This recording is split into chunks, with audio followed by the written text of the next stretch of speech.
石头的油雾感还是可以，这边看见有一些花啊，摸一下它的底层料。但这个石头的话，主要的变数就是它的总底裂是相辅相成的，裂好的话能取2个完整的牌子就好了。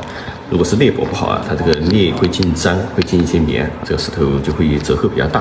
所以像这种鱼料啊，那种风险可能还是比较大一点，主要是独立，磨得好能磨到冰种。奥利给，奥利给。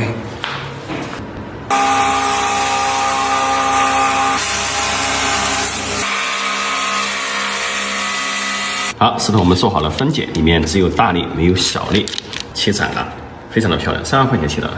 这个一片做出来应该就有3万块钱，因为现在没有抛光，只是一个切口，冰飘花的一个状态。这种墨西沙的底层料，皮相带油性的话，起货它这个胶感就会起来啊，蛮不错的，一个、2个、3个正装的牌子，这个要差一点啊，靠着这个物质从这边编种了，这可以做一些小件边角。好，我们丢给设计师傅进行设计创作。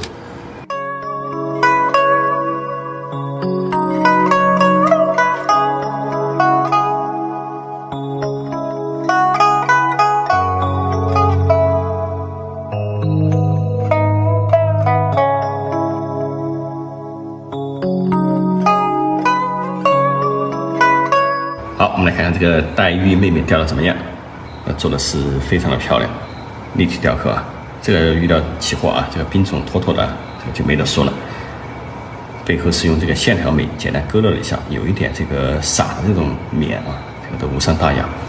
要把这个人物的面部表情把它做活，对于雕刻师的这个要求是蛮高的。这个雕刻费是一个中签的一个雕刻费，这种东西应该是不喜欢翡翠的朋友们都会多看几眼，是吧？